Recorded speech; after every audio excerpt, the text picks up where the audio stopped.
You're listening to the Two Tongues Podcast. And now your hosts, Kyle and Chris. Welcome back. Oh, yeah. One and all. Here we are. To another episode of a little podcast I like to call the Two Tongues Experience. The Two Tongues Experience. That sounds sexual. It does. Yeah, You're that right. sounds sexual. Well, Two Tongues Podcast, it's always had a smack of the homosexual to it, you know. Two Tongues Podcast. That's true. Yeah. Why didn't you warn me about that? I don't know. I didn't even think about it till I thought about other people thinking about it. And it's just us down here in the basement. Yeah. Oh boy. Jibber jabbering. All right, you were getting ready to tell me something. Yeah, I guess I could tell you on here. We don't have to, you know. If you can't, we just move on. But it's just this funny like meme video. It's this guy. He's like a redneck looking guy, and he's leaning up against the back of a truck. And it says something like at the top. It says something like to the effect of, "When you tell your friend that you're from Puerto Rico," and the guy in the meme in the video goes, "Holy shit, you're Mexican!" And then it's just like that with a bunch of like Latino countries like Honduras. "Holy shit, you're Mexican!" Yeah. Colombia. "Holy shit, you're Mexican!"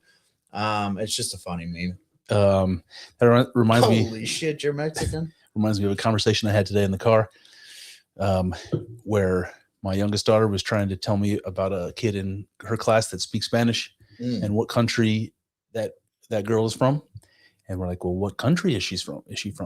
And she's like, "I can't remember." And we're like, "Well, if we tell you, would you recognize it?" So we're just rattling off Spanish speaking countries in the car. I don't know if it was racist or not, but like maybe, I mean, Depends on who you ask, probably. Depends on who you ask. Some people would totally, it was racist, but it turns out she's from Chile. Chile. That's how they say it. Damn, I fucked it up Chile. right away. Yeah. And my daughter tried to explain it to me how it was pronounced. At least I didn't say yeah? chili because I'm on my baby back. I might have. Baby back. Chile. Baby back ribs. I want my. All right, that's enough. Barbecue sauce. All right, what's up, man? Not much, man. Just hanging out. Just, sitting down here, talking about things. We pushed this episode off a couple weeks. Like a fucking month. Yeah, it's been a while. But thanks. I did manage to put out 2 episodes last week. Been a busy week. It wasn't like I did one and then started another and did it, and then it wasn't quite like that. They were pretty much, I was working on them at different times, and they just happened to be basically ready at right around the same time, and so boom, boom, they came out like that. Bang, bang. Yep. Yeah. A couple things. One was funny, happened to me the other day. Not happened to me, it was something I heard, and then another one is not funny. It is weird. So I got one funny, got one weird. All right, let's hear them. What are we starting with? Funny or weird? I think we should start with funny. It's quick. All right. So I met a lady at a kid's birthday party, and we're just chit-chatting. I didn't remember her name. We were just chit-chatting.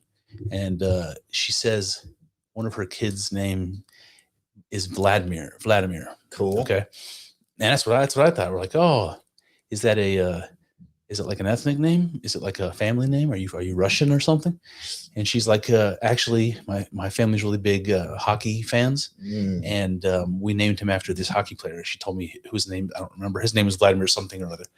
And I was like, okay, a little weird, but okay. And then a little bit later in the conversations, she says that she would meet people that knew her kid, and they would ask her why she named her son after the president of Russia. Yeah. Because the kid found out that, I don't know how old he is, I'm guessing a little kid, he found out that he shares a name with the president of Russia. So he thinks this is cool, right? Yeah. So he goes around telling everybody, my parents named me after Vladimir Putin. So a bunch of people thought that this lady named her kid after Vladimir Putin. What's wrong with naming your kid after Putin? Nothing. But when she told me the story, she was like, it was almost like you could have replaced Vladimir Putin with Adolf Hitler. Because in her mind, that was like, it was like, but if she was worried about that. It's going to come a day when you can name your kid Adolf again. Yeah. It's going to happen eventually. Is it not done in Germany anymore? I would bet that since the rise to power of one Adolf Hitler, that the name Adolf has been less popular than it once was in Germany. I would be willing to bet. Yeah. I would bet that it's not at 0, but I bet you it's not as high as it was pre Third Reich. You know, it's a good strong name, Adolf. You know, Yeah. they have a lot of good foreign names. They have a lot of good names. You know, In Germany. Well, yeah, in Germany, Or just- but I just mean like Like we were just talking about even Vladimir. like ancient Rome. Those guys had great names, dude. like top notch names. Like which ones come to your mind? Gaius Manlius. Gaius, it's a good one. Yeah. Yeah, like Maximus Decimus Meridius. yeah, exactly. Father of a murdered son, husband of a murdered wife. Exactly. All right. I don't know. I don't know why I can't think of any of them. Marcus right now. Aurelius. Yeah. Is it the Roman names you like? I mean, there's a bunch of names that I like, Yeah. but I even like you. We know that I'm not like the biggest fan of. I'm not the biggest Philo-Semite in the world, but man, they've got some good names over there too. You know, like Menachem Begin. Pretty cool. It's a good fucking strong name. It's a good strong name. Zeb Jabotinsky. I mean, that's kind of, you can tell that's kind of like Eastern European. Yeah, but yeah. Zeb, that's cool. Is that the wolf? Yeah. Cool. True. I was gonna say something. Roman names. I always wanted a son. I never got one. I just got a bunch of girl kids. Just a bunch of females, lady kids. No, I love my daughter so much, but I did want a boy, and I just didn't happen to have one. So I had names picked out for if we had a boy. Yeah. And there's lots of names that got the X, lots of suggestions that got decimated. Yeah, my wife was like, don't ever bring it up again. Lucius Cornelius Sulla. No, that's pretty cool. Wasn't one of them. But there were Roman names that I liked, and I just tossed out at her like Trajan. Shit. Like what if Hadrian was one of them? Yeah. Nice. What if your son like they're reading the roll call in middle school or whatever, like Philip, Connor, Trajan, and you're like, here. Yeah. You know? Yeah. Or you wouldn't I can't do the Roman salute because we wouldn't be able to post this on YouTube. Yeah, sure you could. But I understand why you can't do it. Yeah, so there are others, but I also like Greek names a lot, and these got the X even worse than the Roman names because I like, I'm the ones I'm familiar with, like ancient philosophers. So I'm like, Anaxagoras. Let's name him Anaxagoras. Yeah, dude, you're like you're gonna have a kid with an Elon Musk name. Exactly. She's like, we're not naming him Anaxagoras. I'm gonna name him the annexation of Puerto Rico. The annexation of Puerto Rico. If you would have had a boy, what do you think it would have been named? Soren. Soren is what we decided after Kierkegaard. After Kierkegaard. Well, from my perspective, after Kierkegaard, so I get the 2 boxes checked on my list, which is an unusual name because I have such a common name. I wanted my kids to have unusual names, and then to have some other kind of meaning. And I liked ancient history and philosophy, so Kierkegaard. But it happened to also check boxes in her list, which because that's from the part of the world where her family comes from. So it's some kind of a vaguely appropriate to do that. So she liked it for that reason. I liked it for the other reasons, and all I needed to do was execute. All I needed to do was have a son. They say that doggy style. I mean, I don't mean to. I feel like that was disrespectful towards your wife. I'm not trying to talk about that, but they do say that. I've heard that they used to say that back in the day. Yeah. That going in from that way, that's the way to do it. Yeah, that's what I hear. Yeah, you see that kind of thing like in movies where the women will want to get pregnant, like afterwards they'll have their legs up in the air. Just like different things like that. And I'm sure that they're like wives' tales, or I don't know if that's even appropriate to say anymore. Is wives' tales like a thing that we can't say? I would say it. I think you should just say it. I just did twice. Fuck these wives. Well, depends on the wives. Well, so that's kind of what we're talking about here. Fucking the wives? Well, where are we going? I don't know. Me either. All right. Well, I guess we can just so take a left turn. All right, that was the funny one, Vladimir, that got us on this little trail. The one that was weird. Okay, so since we last spoke, Well, that's not true because we hung out last night. But prior to last night, since we last spoke, I was doing an ordinary thing. I was taking my car in for an oil change, and there was a couple of guys up at the counter, and one of them was a very chatty Cathy. He kept me longer than I would like, but he was a super nice guy, older guy. Like, I don't know, I would say he's like in his 60s, maybe. Gotcha. Like a manager at the place, has changed my oil. And he asked me after a while a weird question. He says, "Who is the most famous person that went to your high school, that went to your school?" Oh, and I said, "Oh man, like that's a really good question. Like no one's ever asked me that." And I honestly, I don't know if anybody famous ever went to my high school. yeah. And nobody comes to mind. I've Go ahead. Yeah. no, I'm not. I just don't want to dox myself, but yeah, there's some very famous people that went to my high school. Oh yes, very famous. Oh yes, couple of them. Yeah. So, but Okay. yeah, I just don't feel like doxing myself. Gotcha. But, Yeah. I'm sorry. Go ahead. No. So he asked me that question, right? And I was like, I don't really know. I don't think anybody. And then he just responds, "I went to high school with Jeffrey Dahmer." Oh, and I was like, what? He totally he wanted to tell me. Like he set this up.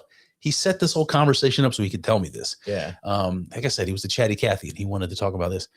So apparently, Dahmer's from Ohio. Yeah. I'm not sure where. Stowe, I think. Out that way. Yeah. And he just said, yeah. I've known him since like elementary school, middle school, high school, all that. We were on the tennis team together. He was he told me he was a loner, you know. Yeah. He had a really hard time making friends, and as a consequence, he was like, they would use the word thirsty maybe now in today's parlance. Gotcha. He was just really, really. I don't mean it in a sexual way. I just mean he was like really, really desperate for attention from anybody. And so one thing he said is like, you could get him to do anything. And I don't know what that means, but like I got an idea. You know, what comes to my mind is like, you know, nothing so direct, but like, you know, like when you were in high school or middle school, maybe middle school better, somebody might put something gross together at lunch. He was like, "I dare you to eat it." Yeah. Like Dahmer would do anything. Like I thought like that. That's what. Yeah, that's one thing you might do. But he was homosexual, right, Dahmer? Yeah. Yeah. So maybe I don't know. And now I'm wondering. I think it's funny that. What are you wondering? Whether the guy that was telling me this story might have been a little gay lovers with maybe Jeffrey Dahmer? I don't know. Holy hell, dude! Imagine finding that out. Jeez, about your dad. Oh my god! You find out that your dad, he went on to have like a normal life where he got married and had kids and everything, and you start doing a little digging, and you found out that your dad was butt nailing Jeffrey Dahmer for like 6 months in high school. Oh my god! I remember watching like a documentary on him when I was a kid, or part of it or something. Yeah. And it said that I think, tell me if you heard this, that his family basically abandoned him. Like his parents left. Yeah, I think I remember hearing something like that. He was like a teenager. Yeah. But apparently it was, must have been a really fucked up situation for any of this to happen. But this guy said, there was never any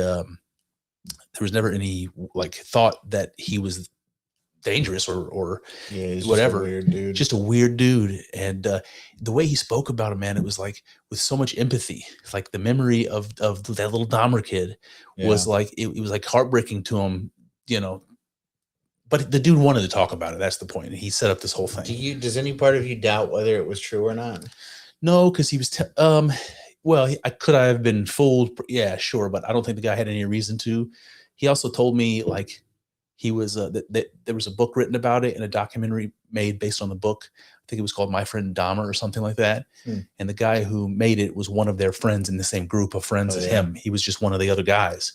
And he didn't, instead of making a bunch of money, filming award-winning documentaries, he works at the AutoZone or whatever it is, not the AutoZone, but the oil changing shop. Yeah.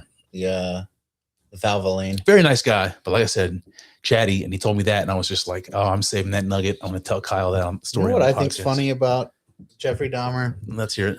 So when he got caught, drugging experimenting on like cutting up, eating, having sex with, and murdering. Yikes! This episode's gonna have trouble on YouTube. Keep going. Basically, it was all dudes. You know, it was all, so there was like some gay stuff going on there. Yep. Didn't he? Weren't some of the parts he kept explicitly sexual organs? I think he had like certain parts that were like in the fridge and stuff like that. Yeah, I think most of them were also not white. Yeah, isn't that interesting? Yeah. So when it was happening, when it was all coming out, people were saying, you know, Jeffrey Dahmer, murderer, cannibal, homosexual, racist. People were calling him racist, and he was like, no, I actually, that's the thing that he was like, I'm not racist. I'm actually not racist. That really troubled him, and he felt the need to speak out about that. Wow. Yeah. Wow. Yep. Isn't that just so, that's back then. But it's so characteristic of liberalism. Yeah. You know? Jeffrey Dahmer was a lib, I guess. It's like, I'll do all the most terrible things, but I'm not racist. Not a racist. That's funny, man. Yeah, so I think that they thought that he was killing all these non-white fellas because he hated them or something. But I think he liked the other way. Yeah, he liked them. Yeah, he was a fan. That's his favorite. Yep. That's what's on the menu. Always. Yeah, yuck. Okay, so but I actually I had a split second where I was like, I wonder if this guy would come on the podcast. I'm almost positive, because the way he was like so chatty and he wanted to talk about it. I think if I would have just said, dude, you're never going to believe this, but I have a rinky dink little operation in my basement. We got 12 listeners. And if you want to come talk about Jeffrey Dahmer, that would be amazing. I think if I went up there now, it's like, hey, remember me from the other week? I bet you I could get that dude to come talk about it. Yeah. Yeah. I don't know. What would you think? I mean, I would be here for that. Yeah. Okay. Well, maybe I wouldn't say no to talking to a guy that was Jeffrey Dahmer's gay lover in high school. I would not say no to that. God. Yeah. Weird. You want to know who the most famous person was in my high school? So yeah, that's how that went down. Yeah. Fucking. I know a guy who went to high school with Marilyn Manson. Oh yeah, so that's something. He's also from Ohio. Yeah. Whereabouts? Same area, actually, like Akron, around Akron, somewhere in that area, I think. How old is he, man? Is he like 10 years old? It's got to be like 50, 55. I would put 55 probably at the top end of it, the possibility. What information did you get about Marilyn Manson from this? Oh, I didn't get any information from him. Yeah. Interesting fella. My wife loved his music still. Like even like the stuff he's got some songs for sure. Yeah. Yeah, man. I got speaking of Marilyn Manson, I got a charcoal toothbrush, and I just feel goth every time I brush my teeth now, dude. Yeah. It's a very goth toothbrush. Totally. Just sort of like listening to My Chemical Romance while I brush my teeth. It's pretty cool. Just guy liner on. Yeah, exactly. Dripping down your face. Yep.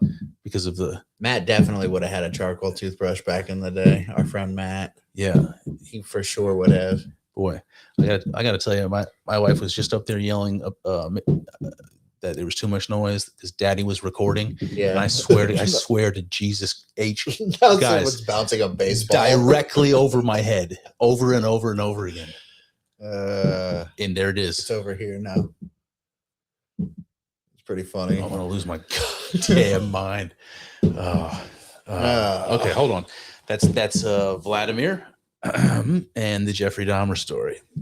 Let's see, what else do we want to talk about? If you were like granted a baby like God from like Rebecca. Yeah. Wait a minute. Anyways, it was going to be a boy and you were going to name them, but you had to name them after a world leader. Yeah. Of a current world leader? Current world leader. Oh, geez. God, I wish I knew more of their names. I mean, Vladimir's not a bad one. If I was gonna, Vladimir's not a bad one. I wouldn't do Donald, even though that that's like a family name essentially in my family, and that's particularly why I never liked it. Let's think. Did Trump make you feel any differently about it? No. Yeah, Donald. Donald. No, I never really considered it until just right now.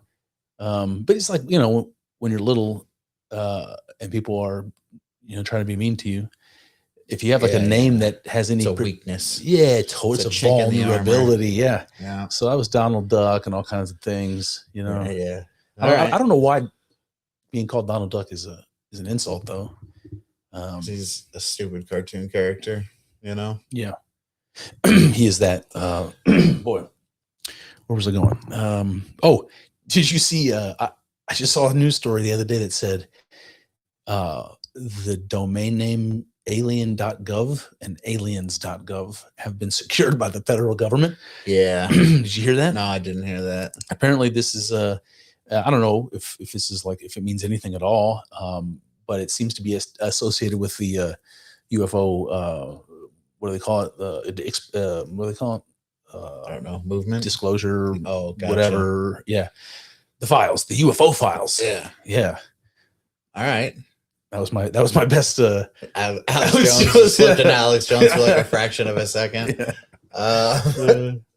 Yeah. I mean, I don't really give a shit about aliens anymore, man. Like, the government being involved in it makes me less trusting of it. I liked it better when it was Alex Jones, and a bunch of random dudes on the internet who they were maybe a little weird, but you were like, this guy seems smart, he's not an idiot. Yeah. But he was obviously a little bit weird.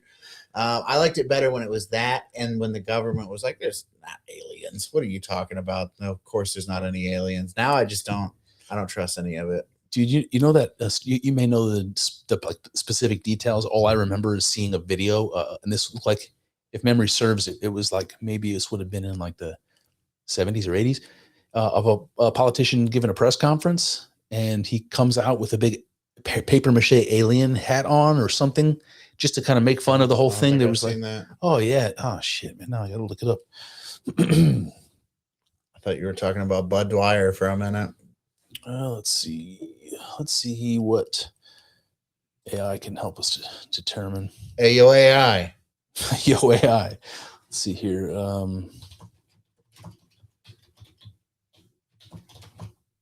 Who was the politician that came a press conference dressed as an alien? Who came to press conference? Let's see what the AI says about it. Survey says the politician you're almost certainly thinking of is Jamie Pollan, a Kansas State legislative candidate who held a press conference in 2024 while dressed in a full silver alien costume. 2024? I thought this was a while ago. Jamie Pollan. His name was Robert Paulson. All right, I'm not convinced this is it, AI, but wait, you I can't really defend myself. You remember it being I thought it was old, but you know what? Memory is terrible. You know what I'm saying? Memory is a fickle bitch. It's a fickle bitch. That's what they say about it. That's what they say about it. Okay. I know I've got a couple of headier topics that I want to get into, but headier. I was at the gym.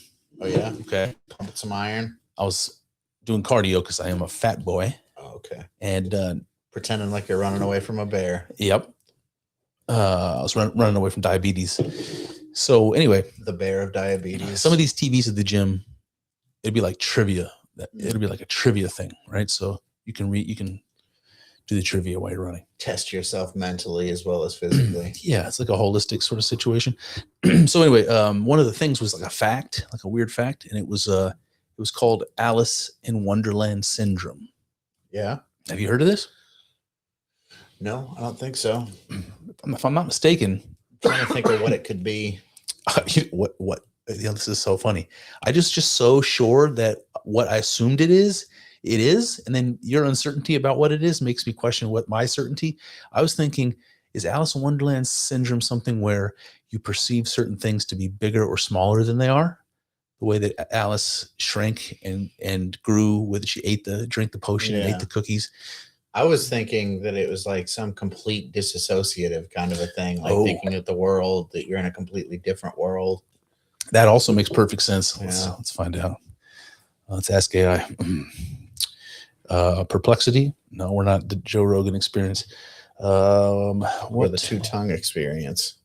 What is Alice in Wonderland syndrome? You ever heard of white coat syndrome? No. It's where when you go to the doctor, your blood pressure is higher because there's a doctor taking it. Dude, I have that. Oh, yeah? Totally. Yeah. I mean, my blood pressure is ridiculous, but whenever I go, even at the dentist, I have a dentist, so they'll take my blood pressure for some reason and my blood oxygen at the dentist. And it's always high there too. Yeah. Higher than normal. All right. Alice in Wonderland is a rare neurological condition that causes dramatic distortions in how you perceive your body, objects around you, space, and time. People may suddenly see things as much larger or smaller than they are, feel their own body change size, or experience the world as strangely distant or close. Dude. Sounds trippy, bro. Extremely rare. Like, how rare? Let me see what it says. It is not a mental health disorder, but a neurological one. Oh, okay. Interesting. So there's like names for all these things. Micropsia, it was objects appear smaller than they are. Macropsia, larger. Micropenis, Who gets it? Children and teenagers most often, can occur in adults, especially those with migraines. Interesting. Weird. It's often undiagnosed because episodes are brief and hard to describe. Yeah. Yeah, it sounds pretty hard to describe. Everything was real big. Associated with viral. Unless it was small, and then it was real small. This is weird. Look, can be triggered by migraines, viral infections, seizures, head trauma, psychoactive substances. Hey, let's get some mushrooms. Turn Interesting. ourselves into Alice. I'm gonna find out how rare this is. How do I get this? How rare? How do I induce this in myself?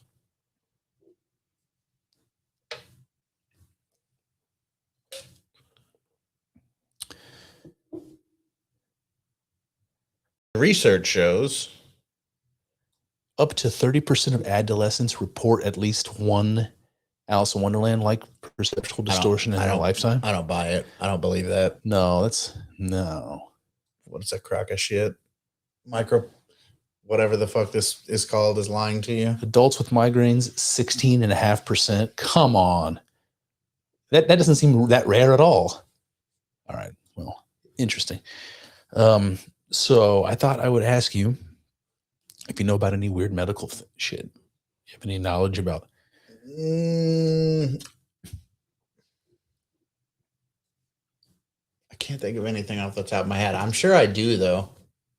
I've listened to so many things, Yep. I've just been like listening to podcasts for, a long time. I've just been like soaking up like random interesting information for fucking decades at this point. Yeah. So I think that I probably could come up with something, but yeah, off the top of my head, I can't think of anything. It's very disappointing for the podcast. Well, I made a little list of some that came to my mind, and maybe this will jog some memories. So Jordan Peterson talked about one like a bunch of times. Well, yeah, he's a person who's got them. I mean, fucking Jordan Peterson, man. He talked about two of the ones that are on my list. One of them is that thing where when you were being allergic to apple cider and fucking almost dying when you drink it. No, that's not it. Okay. Phantom limb. Oh yeah, I've heard of that. That's weird, man. It's pretty interesting. Reminds me of Game of Thrones. In the books, Jaime gets his hand cut off, and he's like constantly thinking about his other hand. Weird. Yeah. People who have like their leg amputated or something, they'll say that they feel an itch, or whatever. There's even one I heard where it was like somebody had their arm, like it was like a World War II soldier who got injured. I'm trying to, it's all coming back. But again, memory sucks, so this could all be wrong. I'm pretty sure it was like hand or arm was missing on one side, got blown off or whatever.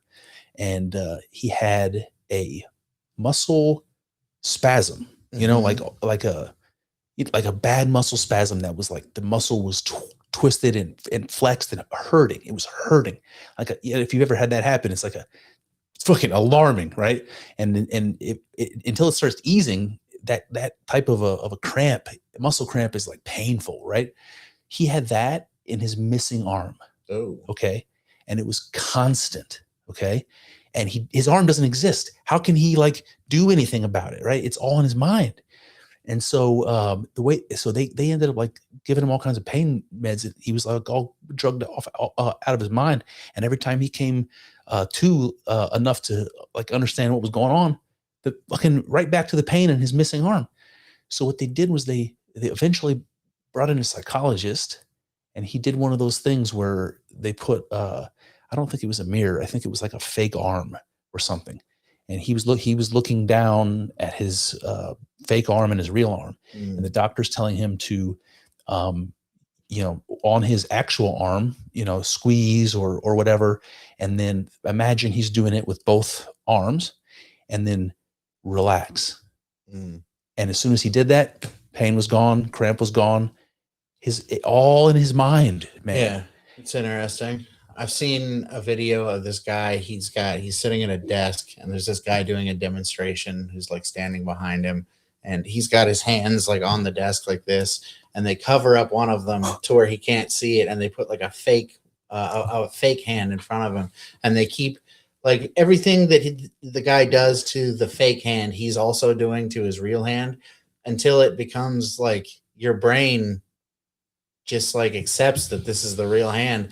And it was crazy. Like at the end of it, he slammed it with a hammer. Yeah. And the guy was like freaked out. He was, I don't think he felt pain, but he reacted like he did. Yeah. He was convinced that was his real hand, even though he knew that it wasn't, Yeah. It's weird. So the thing that's weird about that, to me, the most weird, it is very weird. But it's just, I don't think that would happen to me. I don't think I'd be like, this is a fake hand. It's the mental aspect of it, like how much of our experience is in our heads, and we have more control over it than we think we do, to the point where, like you said, we might have the ability to like associate our body or our consciousness with something that isn't our body, like a fake arm. But that's connected to like some fascinating shit, like the placebo effect and psychosomatic illnesses. And those things together with what you just said, I don't know how to make sense of it, man. Like there was a study about I think it was about like depression. But I think I'm gonna get off track. Anyway, but there's studies about placebo being as effective as a real drug. I don't think the study I was thinking of just now is one of them, but there is many studies like this. So the idea is that your mind is powerful enough to be tricked into healing you in a way that's least as effective as the prescription drugs we've formulated scientifically to do that. Sometimes better. Placebo is crazy, that you can literally invoke healing by thinking that you're healed. It's pretty crazy. And you can literally invoke illness. It's like Wolverine. Yes. Yeah. Invoking illness, that's interesting. That's psychosomatic, right? Yeah. Like those I don't know if this is real or if this is Hollywood, but like those people that have stigmata, there's people who say like, they're like praying so earnestly and they're so psychologically different than us in their state that they will form wounds in their body because of their religious devotion, and it's psychosomatic. Like that's realer than I would ordinarily give. I don't even want to give credit to this situation right now that I could will somehow psychosomatic, wounds in my hands, like a stigmata situation, but it could have happened, man. It could happen because people do like, that's so funny. What? You said, I don't want to entertain it, but it could happen. It could happen, man. Yeah. That's just crazy. But like literally, they say like when two old people get deep in their years and one of them dies and the other one dies shortly after, like that, there's some sort of a lack of will to live, and you can literally will yourself to die. It seems like you can literally will yourself to die in certain situations, and you can will yourself sick, Willing yourself sick makes more sense to me. Like I don't know, something about willing yourself to death. Like, I don't know. I guess you could. I can see how it's. I mean, people say that about old people all the time. I've heard that forever. Right. I just don't know that if somebody like could a depressed 18-year-old that just lay in bed and just be like, I'm dead now. Like would they be? I don't think so, because if they did, a lot of them would be dead. If they could, they would. Yeah, in some cases. But no, but I think maybe it's just a combination of frailty of body, where that threshold is just thin enough, because there does seem to be something like there's enough to it that people say it, like it's a thing that people say. Yeah. So, it could be a coincidence because these people are old, right? They're both old. One of them dies, it could be coincidental, but like it's a pattern people recognize. So it's a possibility that we can will ourselves to death in that situation. Bunch of people with goth toothbrushes would be willing themselves to death if they could, Totally. I don't know. Okay, phantom limb. The next one, split brain. Have you heard about split brain patients? I don't know. So there's this tiny piece of brain that connects your hemispheres, right? Your right and left hemisphere. It's called the corpus callosum. It's right in the middle. Somewhere. I'm doing this, but I have no idea if it's anywhere close to this. I think it's deep in there. And they do the surgery where they sever it, right? So there's no connection anymore between your left hemisphere and your right hemisphere. Yeah. And people have what's called split brain syndrome. And what it essentially is, and I don't know how it manifests, but they have completely different consciousnesses coming out of both sides of the brain. I have heard of that before. You talking about separating the hemispheres, it like rang some kind of bell for me. That's pretty crazy, man. I mean, they both in there at the same time. Let's ask. How does split brain? How do you describe this? Split brain patients. No, that's a weird sentence. How's this work? What happens? All right, let's see if AI is smart enough to interpret my questionable. I didn't even notice what you actually wrote. All right, split brain patients function with two hemispheres of the brain no longer able to communicate through the corpus callosum, which leads to each hemisphere processing information independently, but not necessarily creating two separate minds. Come on, AI. That's exactly what I was saying was true, and you're trying to tell me that it's not. The classic findings show divided perception, while newer research shows that consciousness often remains unified. Okay, newer research. What is science? What do scientists know? We're talking about consciousness here. Visual perception becomes split, like left side and right side of everything. Like you're only aware of seeing a left side or a right side of what you're looking at. What the fuck does that even mean? Jordan Peterson would say people who have this disease, he said they would eat only half of their food. They couldn't see the other half. You're looking down, right? You could only see half of your plate. I don't know how. Kyle's like, I don't think Dr. Peterson knows what the. Yeah, I mean, he's been off his rocker. He's been like gradually progressing to off of his fucking rocker. But yeah, I don't know, something about that. It sounds like bullshit to me. I don't know why. Oh my God, look at this. It says motor behavior can conflict So intermanual conflict. So one hand's touching a button on a shirt while the other hand unbuttons it. It's also called alien hand syndrome. Can you imagine you're buttoning your shirt with one hand. Meanwhile, unbeknownst to you, your other hand goes behind and unbuttons all the work that you just did. Dude. That's like a Jim Carrey movie. That is idle hands or something. Yeah. That's so funny. I'm just thinking of like literally everything that I'm doing. My other hand is just like undoing it all. Yeah. That would suck for work, you know? Yeah. Getting dressed would be hard. Making the bed, folding. You couldn't fold a thing, Kyle. But like whacking off. Oh, yeah. Well, it could be interesting because it's like what do they call that? Where do you sit on your hand? What's that from? Stranger. What is that from? What is that? It's from something. I don't know, but like, would your one hand be like trying to prevent you from doing it? It's like, oh yeah, just smacking you. Oh man, boy, we have fun. Yeah. Let's see. Did I get all of them? Alice in Wonderland. Oh, here's one. I don't know what it's called, but it's associated with a theme in folklore, which makes me think it's interesting. That there's been like movies made about it, like not even that long ago. But the lore stories are that like the fairy will come and steal your children. This was like the common fear, like whatever. Yeah. The fairy will come and steal your children. Fairy.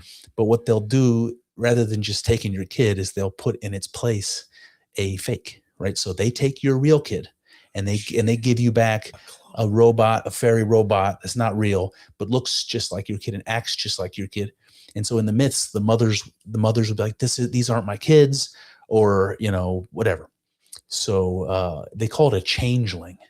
And I've heard that before. I think there was a movie called Changeling, right, where this happened.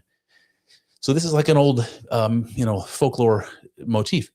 There's a neurological disease that does that, and it seems to affect. What does it do? It makes people think, oh, you look like you, but you're not really you. Okay. You're a fake. Okay. I didn't know. I was thinking that there's a disease that like kidnaps people's kids and like puts fake kids in. Like, that's a crazy disease, dude. Let's find out what this is called.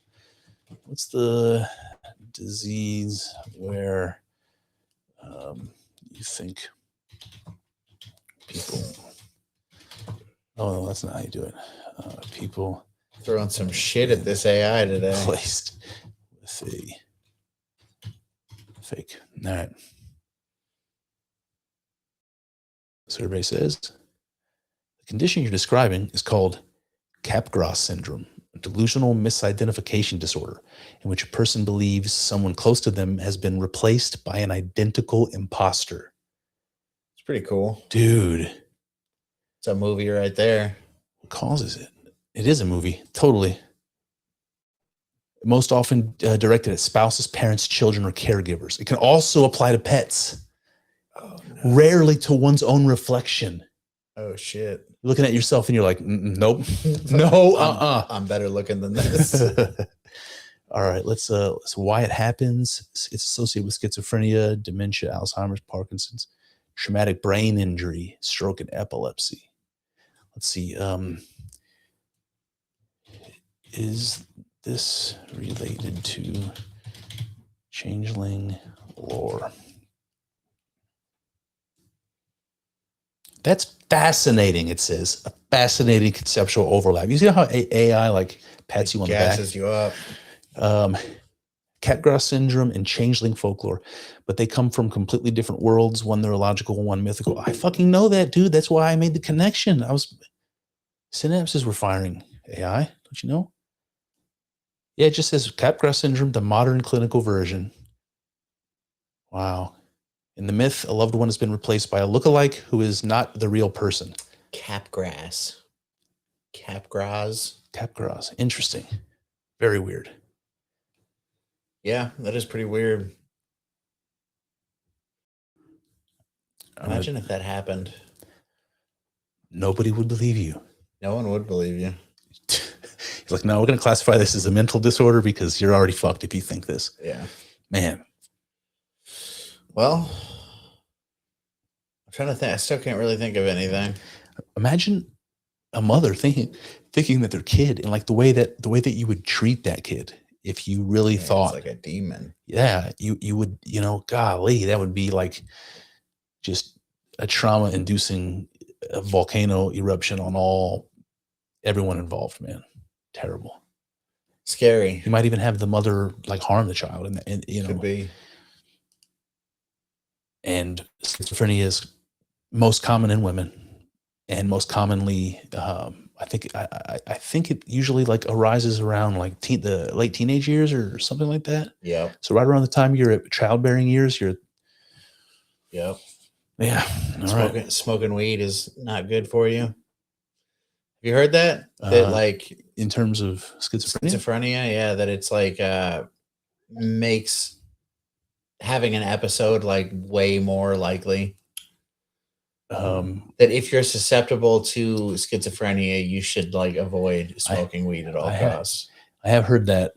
I wonder what the science is. I wonder what like the sample size is. Like, yeah, it must be a reliable enough thing if they warn you about it. I guess. I don't know. They warned us about all kinds of stuff that true didn't really seem to be true. So I don't know, man. You remember the pesticide? Was it a pesticide that they put? It was like super commonly used all over the place, and then babies started being born with DDT. little DDT, with little arms with no bones in them. Yeah, was that DDT? I think it was. It was. Yeah. Thalidomide. Was that? Is it different? I know they had like some problems with Agent Orange too that were really bad. But that wasn't used as a pesticide, was it? Because it was a pesticide though, right? That's why they dumped it on the. I don't know. Wasn't Agent Orange what killed all the greenery so they can actually see? Like, I don't know. Okay, well, let's ask Perplexity. I know that it was used in Vietnam, but I don't know what they did with it. I don't know if they were killing trees or killing people or what, but both probably. All right, Agent Orange. I guess I should have asked if it was a pesticide. I think it is, but let's see. Powerful herbicide. That's what I meant. It used to destroy forest cover and crops, but became infamous because it contained toxic TCDD, which caused severe long-term health and environmental damage. Yikes. 20 million gallons were dumped over Vietnam, Laos, and Cambodia. Christ on a cracker, man. Yeah. Cancer and birth defects. You know how many gallons of water there are in the world? Quintillions, probably, right? Yeah. Is that right? Yeah. Quintillions? Yeah, like 370 quintillion. That's a lot of quintillions, dude. If you have any idea what a quintillion is, because I really don't. Yeah, no one does. How many steps are there between billion and quintillion? So million, billion, trillion, quadrillion, quintillion. So yeah, there's a centillion, I think, somewhere in there. Wouldn't it come after? I don't know. 1 billion. Well, 1 million doesn't really translate to 1. Bi does translate to 2, Trillion does to 3. Quadrillion, quintillion. Yeah, so there'd be no fucking centillion. What are you talking about, dude? What are you talking about? Hold on. Finish this sequence. All right, let's see if AI is smart enough to. Million, billion, trillion, quadrillion, quintillion, sextillion, septillion, octillion. Sextillion's my favorite one, dude. What is this? My favorite one, bro. Sextillion, more than meets the eye. Nonillion, decillion, and it keeps going and going. Is there a centillion? Let's ask. Is there a centillion? Sextillion's all you need, man. Yes, there is a centillion, but its meaning depends on whether you're using the short scale or the long scale. I don't know. I'm always using the long scale. Short scale. A centillion is 10 to the 303 zeros, my friend. To the power of 303. All right. So now on to something more. Here's an interesting one. Well, before I move on, did you follow any of that Gypsy Crusader thing? And he had that boxing match, and Yeah, I mean, not closely or anything, but I know who Gypsy Crusader is. yeah, You know who Gypsy Crusader is? I just saw like a couple clips. I've seen a couple clips in my feed of him. Yeah, He's usually just calling black people the N-word on Twitter clips is all I ever see, and it's usually some kid who's 12 years old. But yeah, and then I see him fighting some other guy who I don't know. Yeah, they do a lot of these like internet influencer boxing matches. You want to do one, dude? Could you see us getting to a point where we do an influencer boxing match? Man, who would I fight? Who would you fight? I feel like everyone does jujitsu now. I'm not interested, man. Yeah, you just got to pick someone that you know doesn't, though. You know, I feel like Michael Malice would probably judo flip me over his head, and yeah, he probably would. He'd also probably suck your dick. Oh, so avoid that at all costs. Who would you fight? I think that you would fight Jordan Peterson, dude. You and Jordan Peterson have a fucking boxing match. I tell you who I would fight. Who? Destiny. Destiny. You fight Destiny. But I just get the feeling that he's not a large dude, so maybe that would be like an unfair advantage. Yeah, for a big feller. Could be. Okay. All right. So let's see. Some interesting stuff here, man. So I was listening to, so I recently did an episode I called Great Mother Monism, and I was talking about those like early Venus figurines and some of the early Stone Age depictions of God. Twerking ladies. Yeah, totally. And then Gnostic Informant was on this dude Matt Beal's podcast and was talking about the exact same subject, and he said some interesting stuff that I hadn't known. So firstly, like the first part of this, which is just fascinating, is that you have those Venus figurines that go back to like, depending on what you believe, they go back for sure. No one disagrees. Probably like 50,000 years ago. It's a long time. But there are proposed ones that go back 100,000 or even multiple hundreds of thousands. But ask Graham Hancock, he'll tell you. But we see them that look similar, and they seem to serve a similar purpose, whatever that means. All the way up to like 6,000 BC. So like Göbekli Tepe is already thousands of years old at this point. So they come right up to the historical period, and then in Anatolia, which where it is near where Göbekli Tepe is in that area of Turkey, they have a goddess that she becomes one of the earliest goddesses that you see popping up in like the Sumerian culture and like the Babylonian culture. And her name is Kubaba, Kubaba, something like that. Gotcha. And she usually is like sitting on a throne, and she has two lions on either side of the throne. Yeah. So that's usually how she looks. So what's interesting about that is that when you get to the modern period, like the Greco-Roman period, they have a great mother in their pantheon that has ancient origins, and they call her Cybele. So Kubebe becomes Cybele, and Cybele in the Roman times becomes Cybele, and in the High Roman imperial period, she was called Magna Mater, the Great Mother. So you have this continuity of this great mother goddess from as far back in time as we have evidence, all the way through to like a surprisingly recent period of time. And it all stops. You don't have any more great mother going on. And then you have the rise of Christianity, and Mary rises. So that's kind of an interesting concept there, is that Mary took over for this great mother goddess who has this deep, deep origin, the queen of heaven, this Ishtar Anana lady, this Cybele Kubaba lady. So there's more to this, but what do you make of this? I mean, it's interesting. I don't really know what to make of it aside from it being interesting, though. Well, you're like working your way into a church tradition that explicitly highlights Mary as I don't know like what's fair to say if Catholics, I think it's fair to say they venerate Mary. Yeah. People would say that she's worshipped, and I don't know if that's true, and I don't know. Like Catholics wouldn't say that. They wouldn't say that. Yeah. Okay. I don't know. For me, I think it's cool, this idea that there's some part of my own religion that has these clear historical ties. Like it's almost like a primordial thing. It's like ever since human beings existed, they had this idea, and we have kept it. We've maintained it in Christianity. That makes me like it. I think, it's got these deep roots. It's like kind of mystical. I like that. Yeah. Yeah, I agree. I don't know. It's pretty cool that it's like so common throughout, Yeah. It's interesting So that it keeps popping up. So here's another interesting twist. I'm curious about this. So there's a story. I'm not gonna get the details right because I don't intimately know the story, but I just heard about it, through these podcasts, where you're talking about a Greek, like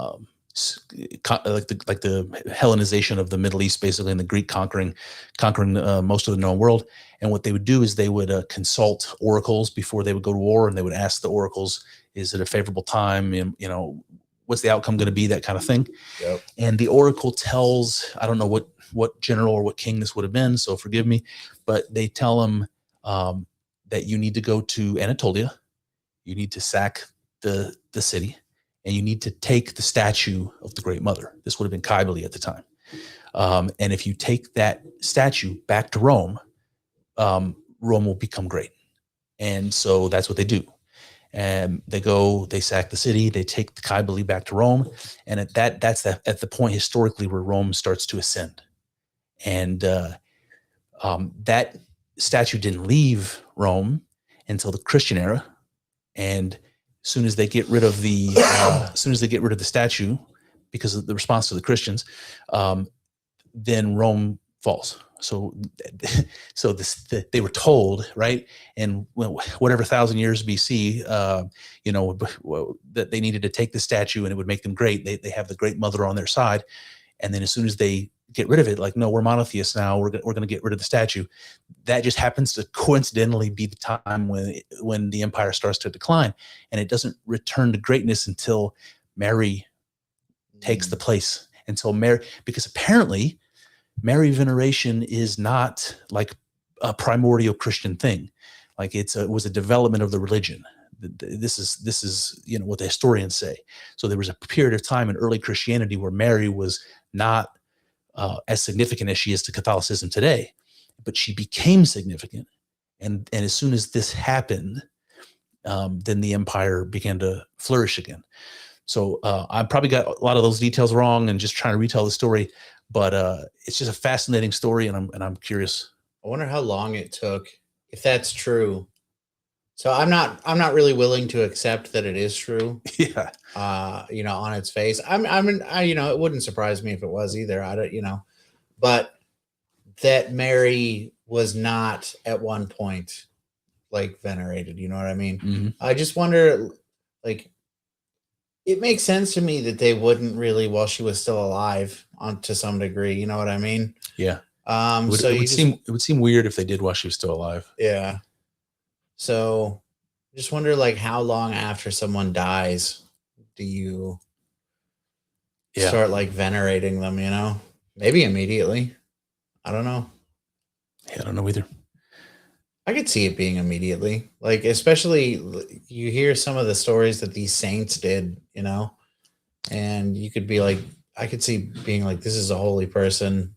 I'm going to stow his foot away in my church. They did do that. Yeah. Yeah. Yeah. I don't know, man. I just thought it was a really interesting story, just as a story. It was pretty interesting. And, like I remember like those Dan Brown movies when they came out. And one of the things that they did, in the beginning scene where he's giving a lecture, is they're showing like how similar some of these religious images are. And one of the ones that they focused on was the relationship between Isis holding Horus and Mary holding Jesus, because in both cases you have the divine child being held by the Great Mother, and the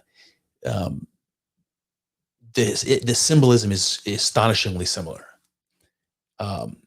There's a lady, her name's Dr. Margaret Barker. She's a biblical scholar of some kind. I'm not super familiar with her, but I saw a podcast of her giving an interview, and she talked about this really fascinating, man. She said that that in the Bible, I can't remember what book it is now. There's a passage. Damn. I can find it though. Hold on. Stand by, folks. I'm going to go over to this one. I'm going to go here. Let's see. Great Mother. Just type it in. Here it is.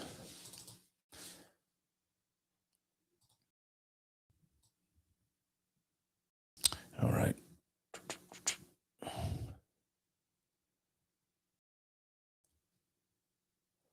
Pages and pages of notes here. I was hoping it would stand out. Here it is. Yeah. Okay. So it's chapter 7 of Isaiah. And she says that this is the passage that Christians make a prophecy about Jesus, where it says the virgin will bear a son and call his name Emmanuel. That's the part of the prophecy.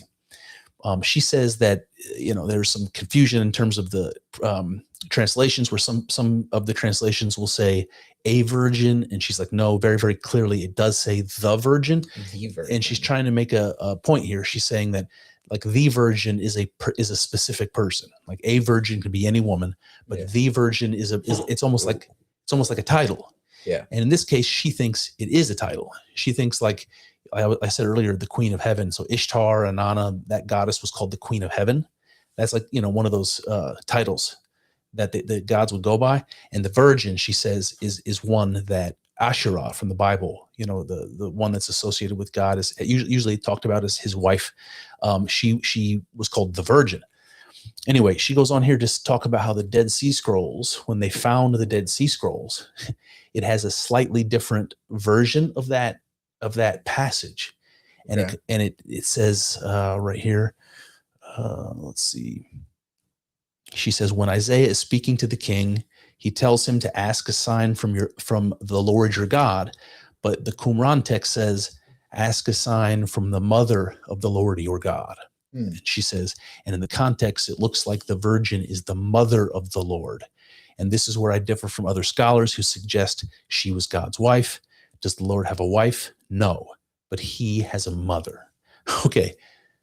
So that kind of blew my mind when I read it. I thought that's really interesting.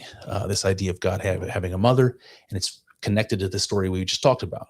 Isis holding Horus, right? The great God, the divine son, has a mother, Isis. God, in the form of Jesus Christ, being held by Mary, the Virgin Mary, has a mother. And in the Old Testament, right, in this Isaiah prophecy, God seems to have a mother. That's interesting, man. What do you make of that? What's that doing to you? I mean, I just think that it's kind of interesting. It's not really doing. I don't really know what else it's doing to me, but it's pretty interesting. So here's the imagery that I think is really cool from this. Mary's holding the baby Jesus, and she is essentially the throne that God is sitting in. The baby on the lap of the mother. The mother becomes the throne. The great mother goddess is the throne upon which God sits. And I was like, oh my God.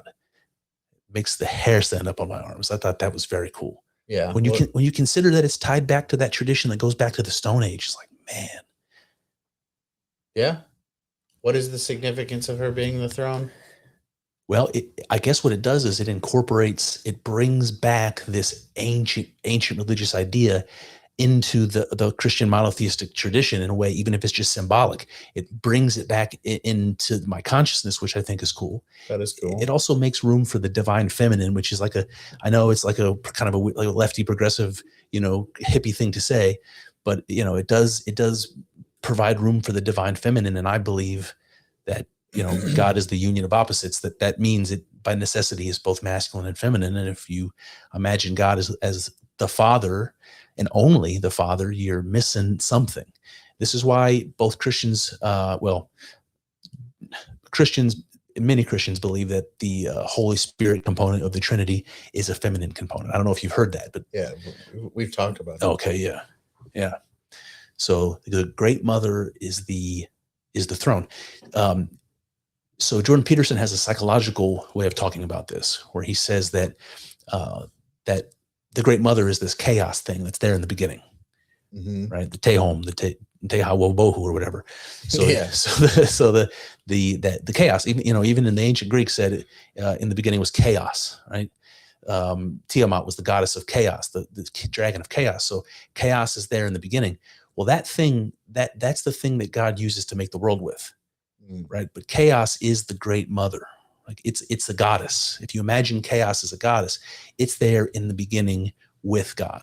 And there's another weird thing about this is there's a passage in the Psalms, I think, or Proverbs, where it talks about Sophia. It talks about wisdom being there with God since the beginning. Do you know this? I feel like it is ringing some bells. Let's ask. So I feel like I've heard it talked about in relation to John, for the Gospel of John, the first verse of the Gospel of John. Oh yeah, yeah.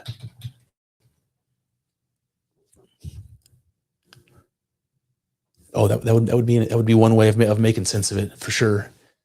Proverbs 8:22-31. Does it give it to us here? The Lord created me when his purpose first unfolded, before the oldest of his works. When he fixed the heavens firm, I was there. And this is a person talking in the first person who calls herself wisdom. So you have the divine feminine there in the beginning. Imagine something like this is an echo of this Great Mother. And the Great Mother kind of fades away. She kind of loses her personhood, but still the Bible talks about God sitting upon his throne. And just imagine that this Great Mother, this feminine aspect of God that was the chaos that was there from the beginning, is now symbolically the throne upon which he sits. And the throne represents what? The king's sovereignty, like the thing that makes him the king. I don't know. You just see where my mind goes. This sort of mystical union, the eros gamos, God and the great God and the great goddess are all one thing all along. That's the great mystery. I love it, man. So it's pretty cool. I was eating this shit up. Pretty cool. Eros gamos. Yeah, buddy. What is that? The sacred marriage, the sacred union. Yeah, that's the where the heavens and the earth, in lots of the ancient mythology, the heavens and the earth are like the first gods, and there's a marriage, right? They're the first man and woman, so they do what married people do, Kyle. They do that thing, and then the heavens part from the earth, and all the things they made are there, right? All the things from the divine humpage, when they were one, and then it's there when the heavens and the earth are parted. And you see that in ancient Egypt, you see it in ancient Greece, you see it in the Bible. That's what we all are. The product of divine humpage. The product of divine humpage. That's what we all are, baby. Got it. Get that in your head. Don't ever forget it. You are the product of divine humpage. Amen. Amen. That should make you feel something, I think this episode is going to be called Divine Humpage. Humpage is a good one. Yeah, okay. I like it. Do you feel the divine humpage? I don't know how to answer that question, but I do want to know how you feel about this idea of the divine feminine, and whether you think that truly there's something missing from the description of God. Like, is the Bible in some way patriarchal to the point that it's keeping some aspect of God to be revealed through the scriptures? Like, is there something missing that needs to be reclaimed? Some feminine thing? I don't think so. I don't think that it is missing, because I think that it's there in Mary. Yeah. Totally. So I would say no. But how about the idea that you're like praying to Mary? If you're a Catholic, let's say there's a prayer you're praying for her intercession. And like, how does it make you feel to think that what you might be doing is the same thing some pagan dude did thousands of years ago, praying to the Great Mother? I don't think that it is that, though, because I feel like there's so many differences, that it's not the same thing. I'm having a hard time hearing you. Oh, maybe. There we go. I mean, I think that there are similarities, but I don't think it's the same thing. I mean, I don't believe, Ted Cruz believes that Ted Cruz and Mike Huckabee, they all believe that the God that the people of Israel worship and the God that I worship are the same God, and I don't believe. And if like a lot of like ecumenical type Christians, like Protestants, would say that, oh yeah, Muslims worship the same God. They're just like they're just a little bit off, but they believe they worship the same God that we do, and I don't think that that's true at all. So I don't think I think that there are similarities between that ancient pagan, but I don't think we're doing the same thing. Yeah, I agree with you. I don't think that if the God of the Quran and the God of the New Testament, if you just look at the words of the scripture and the implications in the law and the religious obligations and the description of heaven, let's say, and the description of Muhammad as like the perfect man compared to Jesus as the perfect man. If you do that comparison, I think it's very difficult to come to the conclusion that the God of Islam is the same as the God of Christianity. Yeah. But here's where I think I also, where the plot thickens a little bit. And this is an older argument. This is not novel in the slightest. But the idea that if you do the same thing with the God of the New Testament and the God of the Old Testament, you have a very difficult time reconciling the two. There's a lot of good apologists out there that make good arguments to the contrary, but there's a lot of people, like surface level people, like most people, like myself, for that matter, read the Bible and you think you have this vengeful God of the Old Testament, and you have this merciful God of the New Testament, and it's hard to square that circle. You might even say that the God described in the Quran and the God described in the Old Testament are more similar than either of them to the God described in the New Testament. What are your thoughts? I mean, I don't know. I just don't really. I think that a lot of the Old Testament stuff is still kind of in there in the New Testament, It's just I don't know, enacted differently or comes at different times or Yeah. But I think it's still there. I just don't really think that it's as separated as those people like to act like it is. People will say, like, in both the Quran and the Old Testament, you have explicit like authority given for slavery. So it's like, maybe it's different, but in both cases, slavery is okay. And while the New Testament doesn't seem to address that, like, I don't know if there's a particular instance where it's addressed, but people who follow the New Testament are the ones that abolish slavery on moral grounds. Yeah. So slavery is something that's not acceptable in Christian theology based on our understanding of what's righteous. No, slavery is accepted. There's nothing that says slavery is wrong in Christianity. I agree, but there's nothing that says it's okay the way that there is in the Old Testament. So it's right. So it's ambiguous. Is there any instance in the New Testament you're aware of like slavery being? That's a good question. I don't know, but yeah, that is. Let's ask. AI's getting a workout this episode.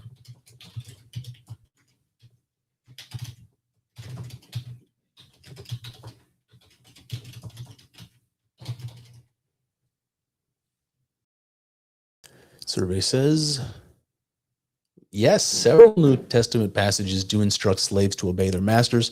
I think that's a little slippery there, AI, which many scholars interpret as a tacit approval of the institution as it existed in the first century. Let's see, Ephesians, slaves obey your earthly masters. Slaves obey your earthly masters. Timothy, those who are under the yoke of slavery should consider their masters worthy of full respect. See, I don't think, what do you think? What do you mean? What do I think? Do you think that this repetition about saying, hey, if you're a slave, you should obey your masters and give them respect, do you think that is saying slavery is, that Jesus in any way is approving of slavery as a practice? Why would you tell somebody that the person who is enslaving them is worthy of respect if there was something wrong with the practice? I think maybe for the same reason that Jesus said, render unto Caesar what is Caesar's. It's like, if you're in this situation, just go with the flow, like you got to do what you have to do, but honor God and love your neighbor. That just seems to be what Jesus was saying. Maybe. I don't know. Yeah. I mean, so your position on that is that you think that that the New Testament, there's nothing in the New Testament that suggests Christians couldn't support that practice, slavery? No, yeah, no, I don't. I think that, yeah, exactly. I don't see anything in there that says that you shouldn't morally, in terms of Christian ethics, have slaves. Yeah, okay. I mean, the Bible tells Christians that how they are to treat their slaves. So obviously they can have slaves. Mhm. If you know what I'm saying? Like, if there are guidelines for how you're able to treat something, obviously that's permitted. Yeah. But see, yes, I agree with you that the practice was permitted, and so the advice that's being given is practical. But neither of those situations mean that if somebody asked Jesus, do you think the practice of slavery is morally acceptable, that he would have looked at you and said, yes? Maybe. I think I don't know. I don't know what Jesus would have said. That's a pretty tall order, you know. But the fact that the only people who ever abolished slavery were Christians, and people have always touted there's a connection between that. And again, I don't know like how much weight can we really put on that statement, but it's like Christians believe human beings all have equal moral value because of your immortal soul, and so slavery is wrong on those grounds, and that's how they argued it publicly at the time when they were trying to do away with it, and to do away with it meant that a lot of companies were losing a lot of money. Like the entire GDP of Great Britain and various European countries took a huge hit when they stopped buying and selling slaves. You know what I mean? And they did it anyway, at least partially because they believed their religion required it. Mm-hmm. What do you make of that? Just coincidence? I don't know. I guess I just don't know the history of it well enough. You know, like, did they do it because they thought that Christianity forbade them from doing it? Was that the motivation behind it? Let's ask AI. Go ahead. No, I don't. I also like. Can you think of no context in your mind where modern slavery might be like not terrible? Sure. I think you could, I think you could probably construct a system that improved people's lives in exchange for servitude in some way that most people would consider humane. Yeah. But if to put any like specifics on that, I don't know. What do you think? Yeah, no, I completely agree with you. I think that you could probably have some system of slavery that was not maybe even like that bad. Like maybe even like an opt-in, like a totally voluntary one. Yeah. Or I mean, my mind initially goes to like punitively, you know, like prisoners, like you're slaves now, you know, like you know, and like the thing about Christianity, like I said, it dictates how you're able to treat your slaves. So, you know, it's not gonna be like even like coal miners. You're gonna have a better life than a coal miner, you know? Yeah. But you are a slave. You have to do what we tell you. If you don't, we'll kill you, you know? I don't really have much of a problem with that at all. I'm actually I think we should do that. You know what that makes me think of when you explain it is the military. Yeah, I mean, because kind of. When you sign up, it's like for 4 years, you don't belong to yourself anymore.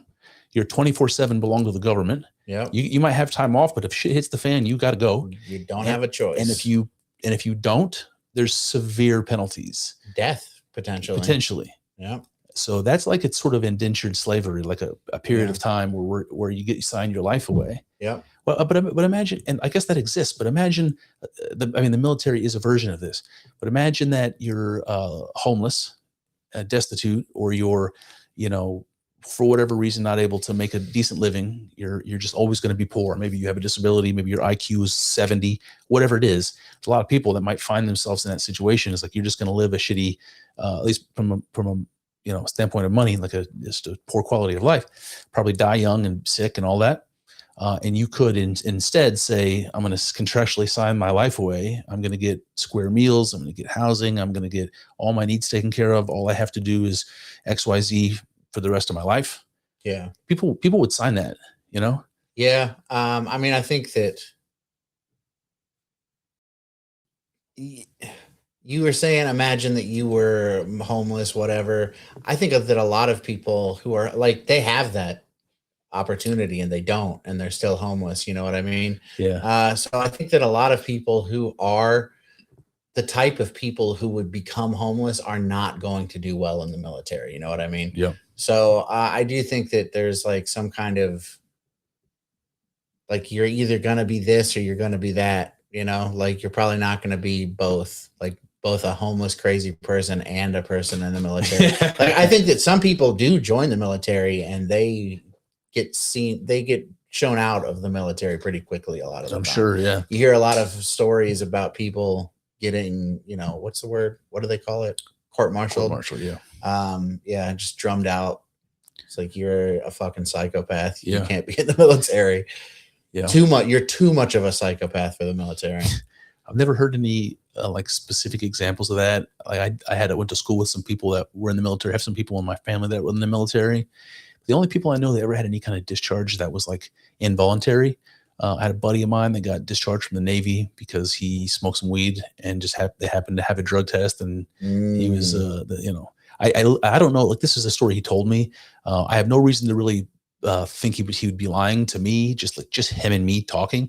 But he was like he wasn't like a pothead or anything. He just did it. He just this one instance did it, and that's when he got busted. That's true. And they have a zero tolerance policy. It's like, you're gone. Yeah. So I've never heard of anybody like, you know, going through basic training and being too crazy and they're like, you got to go. Yeah. I'm sure it happens though. Oh yeah. Sure it happens. I don't know of anybody in real life, but I've heard stories, you know. Yeah. Watching YouTube videos. Oh, I'm sure. Going down rabbit holes. I am sure. How do we start talking about that though? Oh, we were talking about slavery. Slavery, yeah. Yeah.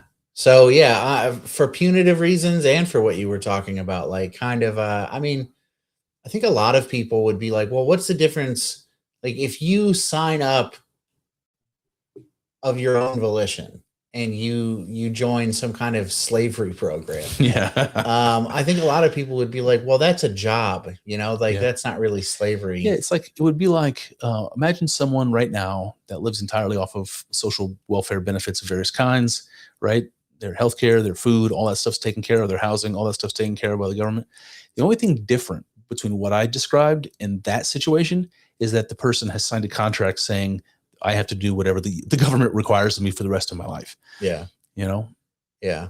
And maybe not even for the rest of your life, you know, you could be like, I'm going to be a slave for 5 years. Yeah, sure. Yeah. Okay. Yeah. That would be more humane. Yeah. See, now we're cooking. Now we're figuring it out. I really don't see a problem with it at all, to be honest with you. I mean, I think that like chattel slavery, like the way that they did with black people, and like not even specifically chattel slavery, but a lot of slavery throughout history has probably been pretty not nice, you know? Yeah, I'm probably could have been a lot nicer to the slaves. But as long as you're nice to them. I wonder if there are places where this like being a slave was pretty all right. Like the people were treated real well, and like, I'm sure there were. I bet you there were. I mean, I'm sure that there were places in the United States where it's like, man, let's go to fucking, I don't know where. Oh, I've heard some of that stuff just from movies, like where if you're a slave and you find out, like, I don't know, I just imagine like an NFL draft situation, but like a really terrible one, and you get sold, right, and you're going to like Alabama to pick cotton in the summer, and you're like, oh no, you know, I really wanted to like go to a peanut farm in Virginia, but now I have to go to the deep South in the swamp or whatever. Yeah. I'm sure there were places that were more favorable. It's like, you know.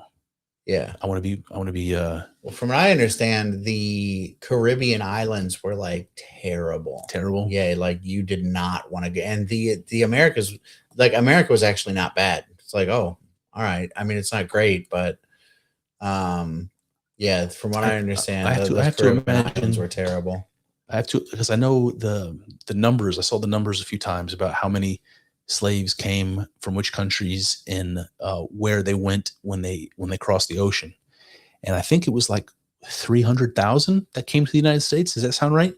Something like that. It was only like 300 or 400,000, and there was like I don't know, like 4 million or 7 million that went to Brazil. Yeah. Like I can imagine anywhere you landed in the United States would have been better than the freaking Amazon. Like, are you kidding me? Heck yeah. I mean, a lot of them are used to the jungle, though. You know what I'm saying? Yeah. I'm being honest. Yeah, That's well, true. Like, there's jungle, true. lots of jungle in Africa. Yeah. I mean, but some of them aren't, too. Some of them are like grassland folks. Yeah. Some of them are the desert Africans. Yeah. So that would really suck for them. But if you happen to get scooped up in like the jungles of the Congo and taken to the jungles of the Amazon, it might be like, oh, right at home. yeah, not bad. Boy. Here's a question that you're not going to know the answer to, but it just dawned on me. How do you know I'm not going to know the answer to it? I'm willing to bet. Fuck you, dude. No, let's hear it. Do you think that like yes, like the countries where the Black Africans were being taken for the transatlantic slave trade, and the ones that were being taken for the Arab slave trade, do you think they were like coming from different parts of Africa? Like, so the slaves that went to the U.S. are like, very different tribes than the ones that would have went to. I mean, yeah, I think that they were probably taking them from all over the place. You know, I don't know. I don't know what they. I don't know either, but I just feel like it stands to reason that. I don't know. Maybe not. Maybe it's like they just go in as far as they have to, and they don't go any further to get the slaves. Dude, that is a. I do wonder. Maybe there's like slave markets. Like maybe they don't really. Like I imagine, in my mind, for a lot of my life, it's been white people get off of boats dressed like pilgrims. Yeah. They sail little tiny boats off of their big ships, and they go and they have a net. They run. And they like catch the black people. Totally. Yeah, but that's not what happened. I don't think that happened. So I think that it was probably they went to designated areas that functioned as like trading places. And I think they were mostly like port places. Yeah. And here's the thing. I think this is like one of the like weirdest case studies in like human nature. Like there are examples like the Harvard prison experiment or whatever it was. It wasn't Harvard. Stanford. Yeah, the Stanford prison experiment. And, some of these things. When you hear about them, you're just like, oh man, that says something dark, that shines a light on something dark about human nature. Well, the worst one ever, like not like Nazi Holocaust level, shines a light, like 40 million Ukrainians starved or whatever it was during communism and under Stalin, like that level of thing. And it is exactly what you just described, where some chieftain in Africa who had contact with these European traders had an idea, and he said, I bet I can steal some of these motherfuckers, especially the ones that keep raiding my village. Yeah. I'm gonna get a small boat. I'm gonna get a net. I'm gonna go into this next village and I'm gonna grab me some people, and I'm gonna take them to these white folks, and I'm gonna start selling them. And then once the money rolls in, they're like, oh shit, I can sell people and live like this. Yeah. And then guess what happens? The chieftain down the road looks at that guy and says, look at all his things. How's he getting all this money from the white people? Oh, he's stealing strangers and selling them. Now you have an industry of people, because of envy and short-sighted, idiocy, are now stealing their brothers and sisters' liberties away and selling them for profit. And all the people around them are like, this is a great idea. I'm not going to miss out on this. I'm not going to be the one honest chieftain who cares for people. That shines such a bad light, and nobody ever talks about the responsibility that the Black Africans had in the transatlantic slave trade. And what I just described is got to be the worst part of it, the worst moral failing. I think to steal somebody's livelihood and sell them away to a stranger, to a fate you don't even know, is a worse sin than making them work in a cotton farm for the rest of their lives. I don't know. We could argue that, but it seems to be a worse sin to me. So the worst sin falls on not the white people that are getting all the shame and scorn from the left. You never hear of any blame pointed at those chieftains. What do you say, Kyle? I mean, when you frequent the corners of the internet that I do, you hear that quite a bit. We be talking about that kind of stuff, Those chieftains. Yeah, and also, like who was running those trading places, Yeah. I like to think that I would. Who owned the ships, things like that. Yeah. Oh. A specific group of they European migrants. They have their fingers in a lot of things, They got their fingers in lots of stuff. Oh, that's interesting. I wonder like percentage wise of that industry, how significant. I've heard people talk about like the places in, I think, if I'm remembering correctly, this is places in America where people would go to buy slaves, like these, like like a market, like a slave market. They're buying them. Yeah, they're upselling them. They're buying them from the boat, and they're upselling them in the market. It was very lots of names, lots of the old. Actually, back then they weren't the same names. It wasn't like Goldberg. They had like different stereotypically Jewish names, Interesting. But yeah, it was a bunch of them. It was for sure a bunch. That's of them. also a piece of history that I've never heard. I mean, maybe I heard it, but I don't remember ever hearing that. Yeah, that's very interesting. Nobody ever talks about that. No one ever talks about it. Interesting, boy. Yep. Well, they're enterprising people. If you can make money and trade, you will. And if you just see it that way, I'm not making excuses. But the point is, it's definitely more complicated than the message that we were indoctrinated with growing up. About the white guys dressed like pilgrims with the nets. That's the buckles story on their shoes. Yeah. I think it's a bit more complicated. There's definitely some blame to be to go around, and why we never hear the full story. It's like it doesn't take much thinking to realize that, there's more parties involved here, and so I don't know. Interesting. Yeah. One of the tribes that stole a lot of the fellow Africans and sold them, and they made a movie about it. The Woman King. I didn't see it. The Woman King. It's almost like there's another word for that people usually call that. Yeah.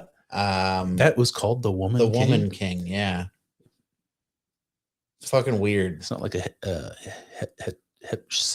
lady. I can't pronounce the pharaoh lady that she was literally wore a beard, a pharaoh's beard. And she was the pharaoh, but she was a lady. Lady pharaoh. Hatshepsut, is that how you say it? Something like that. They had all kinds of crazy names, so I understand your difficulty. It sounds like you're trying to do like Ryu or Ken sounds.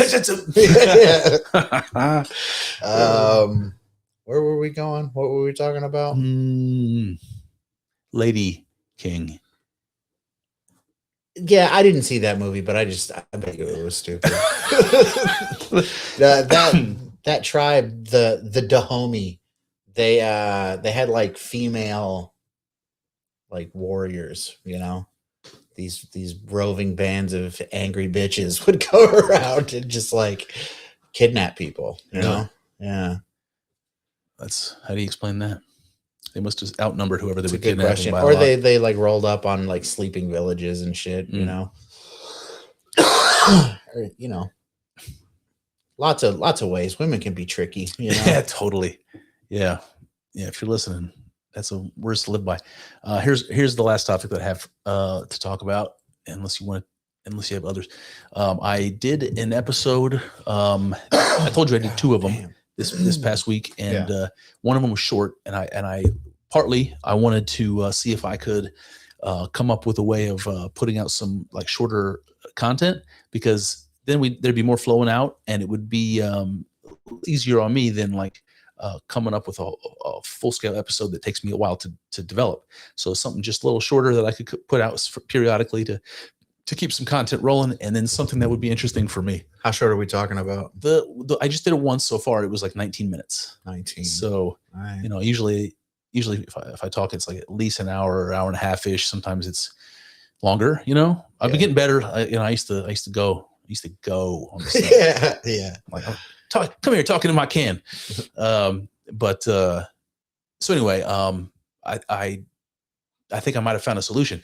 So I'm reading the Red Book, Carl Jung's Red Book. I've been reading it since we literally started this freaking podcast. It's years. It's been years, and I'm like halfway through the book. And it's not that it's hard to read. It's not that it's dense and academic stuff, because it's not. It's like storytelling. But I have to overanalyze every single bit of it, and because it's so filled with meaning. It's like it's like reading fairy tales, basically. They're so filled with meaning and possible interpretations. But the way he came up with those stories was this thing he called active imagination, and we've talked about it before. But I think the best way of describing it is something like a lucid dream that you can get into through meditation. So he's sort of in there in his dream space, and all the creatures and beings and landscapes and stuff that happens, he's projecting all that into his mind's eye, but he's in there as a character in his own dream, and he's aware of it the whole time. And he thought that by doing this, he was just like when you dream, all of the imagery in your dream, your mind is producing, right? So he looks at that as sort of an unconscious, the unconscious spilling over into your conscious mind, because you have unconscious contents in your psyche, and you project them into the world, or in this case into your mind. And so he thought he could like find out what was in the unconscious, like what is the unconscious. He could figure that out by making the unconscious turn into people in situations. Then he can like talk to the people and go through the situations and see and try to make sense of it. So he thought of this as like a scientific enterprise. Him going in there and asking questions and diddling around is like taking measurements, and he thought he was in there figuring turning over rocks and shit. Yeah. Now I don't have the mind Carl Jung had, so I cannot do this thing, active imagination. I can't do it. I've tried. Like I was watching what was that great Kevin Smith movie, Mallrats, where Silent Bob is trying to do the force, so he can bring the cassette tape up to his hand, right? He's trying to use the force, and through the whole movie he's practicing using the force. I've practiced trying to do this active imagination like that. I just can't. I don't have it. So I needed to figure out if there's a way. What happens when you do it? Like the best I can do is clear my mind and like try to be open to the idea of letting things pop in my head, like images or ideas. Just try to be open to whatever pops in there, right? Because in Jung's mind, whatever pops in there is a little bit of that unconscious, right? It's seeping up into your realm where you notice it. And what if I try that? Sometimes I'll get like a flash of an image, or sometimes I'll get some concept that comes in my head or something, but it's never anything that lasts for more than a second. It's never like a cohesive thing. It's never a person that I can talk to. I can't interact with these things. So, and it's always like a flash. It's never enough to get anything out of. So maybe I could get better at it, but I decided that, I guess I gave up. I decided that Carl Jung was a very like visionary thinker, and I'm not particularly. And so he had a skill that I don't have, and so I can't do this. That's I just kind of threw my white flag. So I think I came up with a way of doing this in my way. All right. And so what you got? What's the tactic? So the tactic is, whenever I have a spontaneous idea that hits me with some power, like that seems like an epiphany or revelation. Sometimes you're like, oh shit, or a question. You're like, I wonder. Whenever these things like come out of nowhere, where I'm not trying to think, they just hit me. I'm like, that's a little bit of unconscious something. So I write it down, and then I just think about it. I think about it in the same way that Carl Jung would do, and Freud would do free association. So I sit down with the idea, and I'm like, what does it refer to? What does it make me think of? What other ideas pop in my head when I think about this? And I just start building that constellation. And then I look at that whole constellation, and I'm like, well, what does it mean? And then I do what human beings do. We find patterns. I just find it. So this is like me massaging meaning out of things that are flashes. And so I try to do that on this last episode with 2 different ideas that popped in my head. Massage a little meaning out of them. We can talk about those 2 ideas, but what do you think about this process? It's pretty cool. Yeah. Yeah, it reminds me of in Mad Men, the show Mad Men. There's this scene where Don Draper is telling one of the characters, Peggy, how to write copy, and he says to think about it deeply. Like take your time and think about it deeply, and then forget about it, and that something will come to you. Do you think that there's like, do you get anything from that? Like once you stop thinking about things, Oh you yes. get like things popping up? Oh yes. And that's almost exactly what I mean. Yeah. It has to be a moment where I'm not actively, because I don't want this to be my idea. I want this to be something that comes from somewhere that's beyond the border of what I call myself. It's not in my control. It hits me from outside. That's how it seems. Those are the things that I want to latch a hold of. So I have to be not thinking and trying. I have to be in a state, kind of like a distracted or a clear-headed state of mind. It used to happen to me a lot when I would run outside, Mm. and it also on long car drives. And here's the weird thing. These are not situations where it's me running on the sidewalk with nothing but my labored breathing to listen to. I have music. I have a podcast in. Podcast. Gotcha. So and a lot of times there are podcasts about things that I like to think deeply about, and they will be talking about something that will generate a new thought or a new idea.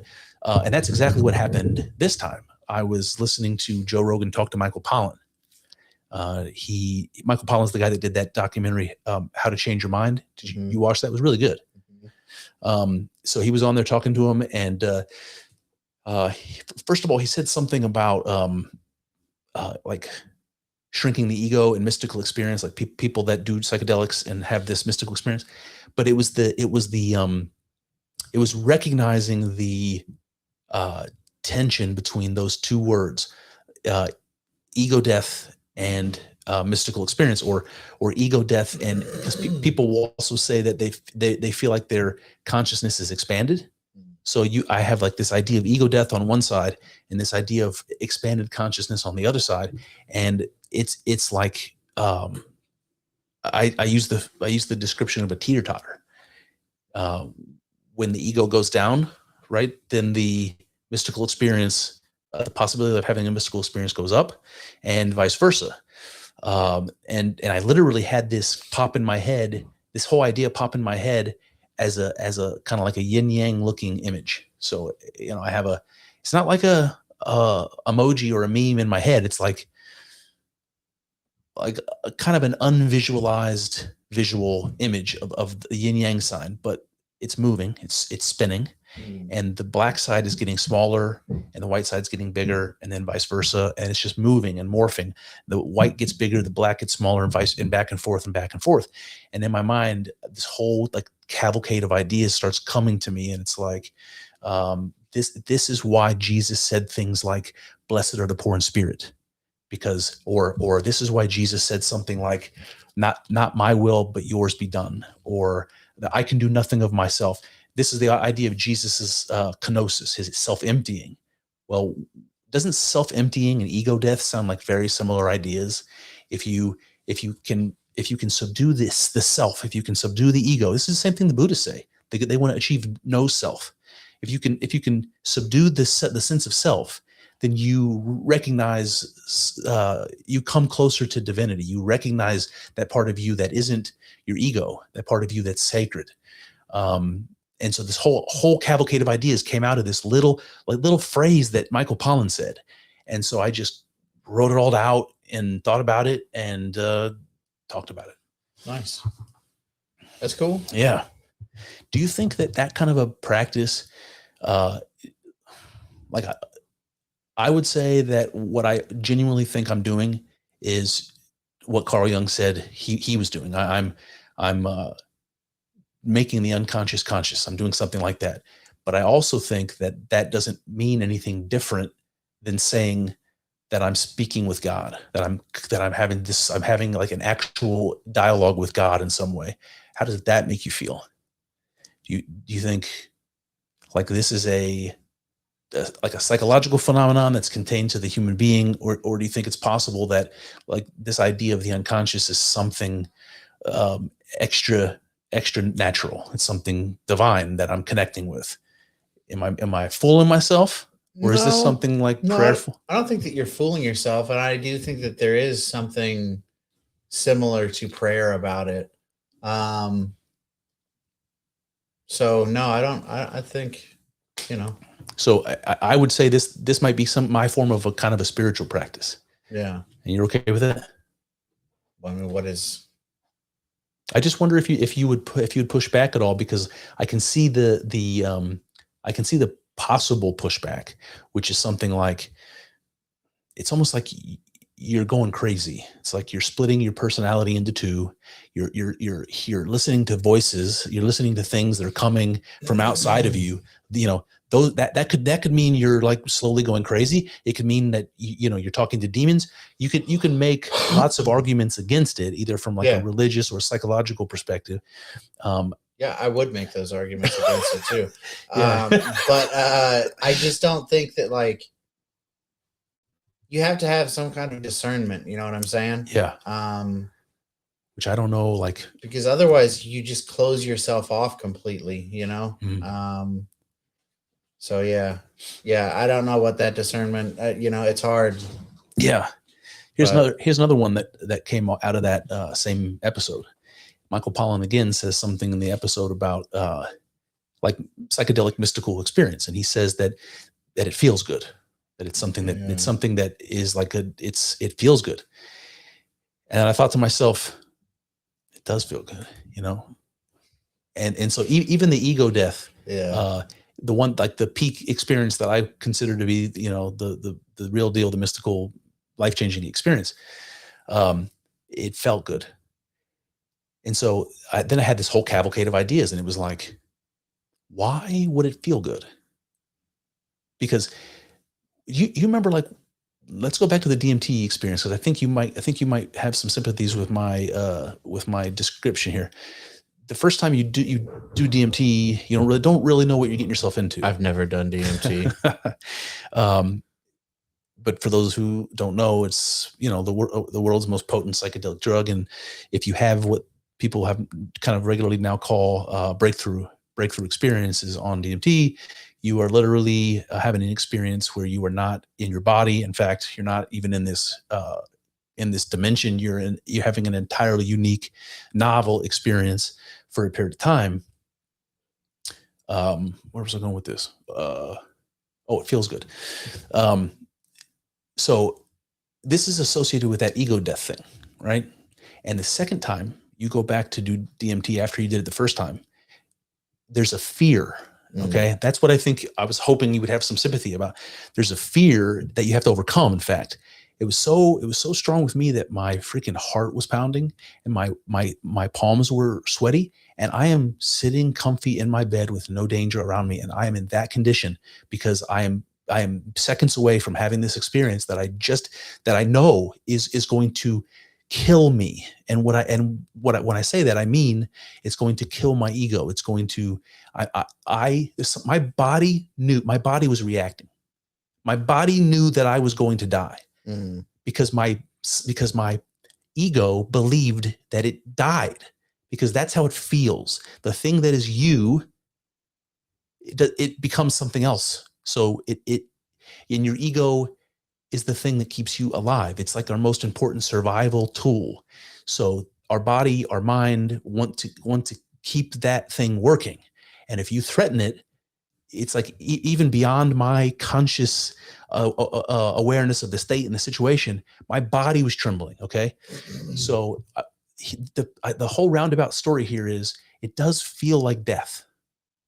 And have ego death is something that feels good. Okay.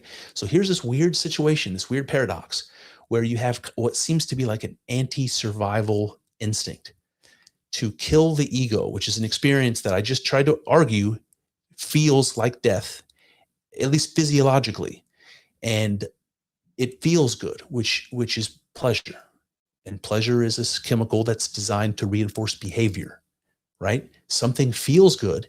It's because nature wants you to do that thing. Honey tastes good because it's full of calories, Kyle. And if you eat a bunch of it, you're going to survive. Sex feels good. You're going to die. Because if you don't have sex, your species doesn't continue. So why would this ego death thing be something that nature reinforces, something that evolution preserved over generations and generations and generations, right? If it's something that still makes us feel that way, it still feels good. Presumably it always felt good, right? It's something that nature has continued to maintain. And there's not a single thing I can think of that nature does that with, except for this thing that causes mystical experience. Wait a minute. What? I can't think of anything else that nature preserves that I would describe as like an anti-survival instinct. Oh, it feels good to kill your ego, right? I see what you're like saying. If I tried to kill myself, I would get all kinds of pain signals. If I tried to cut myself, my body would be screaming at me to stop. But if I have an ego death, I'm in a kind of a bliss state, and that's weird, man. It seems weird. It seems like intentional, you know? Maybe. I don't know. Maybe. I don't know. I don't think about. You don't think about it from the perspective of evolution, you mean? No, I don't think about. Well, I don't really think about that either. But I also don't think about that feeling of, having a psychedelic experience as being something that I enjoy. Honestly, like I don't think about it as something. I don't know. Like I don't particularly. None of the psychedelic experiences I've had, I don't know that I would really say that I enjoyed any of them or that I had fun. Interesting. So I would say with the DMT, I don't know that I would describe it as pleasure in the sense of like a massage or a blows or something, or even like a euphoria that you might like people might describe from like cocaine or heroin, or something like that. Like I don't think it's in that ballpark at all. But I do think that I would describe it as feels good in the sense that everything that I was experiencing was the most interesting thing I've ever seen, and I was in complete awe, and that feels good to me. It was like something that I would choose to do if I could hit a button and have that experience. I would do it. Yeah, I don't necessarily feel that way. I know what you mean. I do. I definitely, there were parts of tripping that I didn't hate, I guess. Yeah. But yeah, like all in all, I don't know that I would say that like, yeah, I enjoyed that. Well, I can tell you that we already talked about it before, but the MDMA one, the one that I speak the most highly of, that one was, and again, we can talk about the chemical stuff and the material stuff, and it's a perfectly valid explanation for everything I'm going to say. But that whole oxytocin effect, that whole that's also related to this expanded consciousness idea. It's you become one. You become one. Well, how do you do that? Because your consciousness expands to absorb everything around you, like when the sun dies and it becomes a red giant, just swallows up the cosmos. That's what it did, and boy, did that feel good, man. It was like, boy, I've described it before as I've used like orgasmic as I've used that language, and I hate using that word though, because it has those sexual connotations that have nothing to do with what I mean, and so it seems like a poor choice of words. But I don't have anything else. I used to have this experience when I used to have a job. Yeah. I'm sorry. I'm still laughing about the orgasm thing. Go ahead. I'm busted. I used to have this job where it was kind of tedious, and every project was like really detail oriented and like time consuming. And when it involved reconciling sets of numbers, and they were always things that wouldn't reconcile. You have to research and figure it out, and it's like such a pain in the ass. But once you finally get it, once everything falls in place, you're just like, fuck yes. And that is something of the experience that I'm talking about.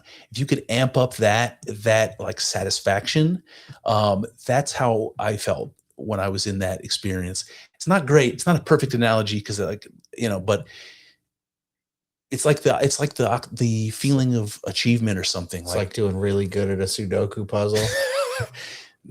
Boy, that's not great. Yeah, but something in that ballpark. All right.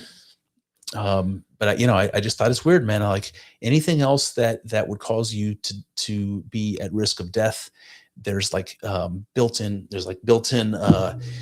mechanisms to reinforce behavior, like to survive, like behavior designed to keep you from falling off a cliff, to keep you from getting eaten by wolves, whatever it is, being afraid of the dark, whatever. But in this one case, we have all of those same fears and you get this special response. Your body's given this unique response. Instead of saying, this is a behavior you want to avoid, it's saying, come back. And I just wonder if that has something to do with the religious like instinct that people have. If what I'm describing has anything to do with that. Very well could be. I don't know though. I don't know what to say. Well, it's cool to think about. Yeah. Well, there you have it. What, you got anything else, man? No, not really. I did have something. You want to talk about Iran at all, or not really? I mean, I'll just say that.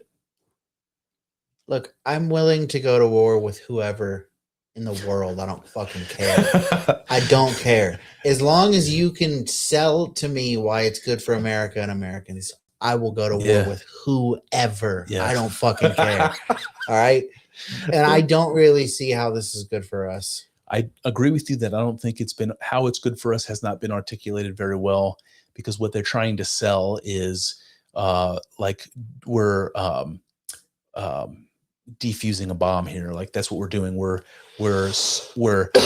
pre-criming this thing. Yeah. We're going to go in here and solve a problem before it happens. Yeah. And I just don't know how compelling that is, man. When you look at it in context of all the stuff we heard, over and over and over again. Yeah. I don't know, man. I mean, I could definitely see how it could be good for us. Like I can see how us going and dominating a particular area of the world could be beneficial for us, but I just don't feel great about the way that it's happening and the reasons that it seems like we are doing it. Not a big fan of that. Yeah. I just hope that it's over quickly, and that at least there's something that we get out of it in the end.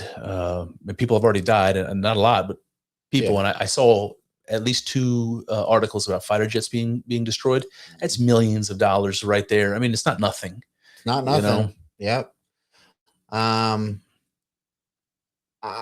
don't know, man. I've been like not paying that much attention, but I'm not thrilled with Trump. Not thrilled with the Trump administration. I do something that I wish people wouldn't do. It just read headlines, just quickly read all the headlines, over like however long it takes to take a poop in the morning or whatever. And I notice that they're worse. Like they're seeming more and more one-sided lately. And some of the sources of news that I'll check is like if I go like one of my landing pages always pops up like MSN or whatever. So it's like I'm not going to get the most unbiased Trump friendly news, but I wrote down a couple of these. Let me just read to you the headlines. One of them one day said, it says, U.S. carrier aflame in the Gulf. You remember that one? Mm-hmm. And then later you find out it was a kitchen fire.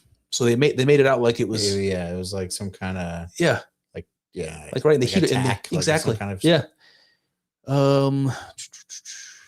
I didn't take really good notes, but it was just like the impression I was getting was just like everybody is rooting, like they're trying to make it out like everybody's rooting for Trump to fail.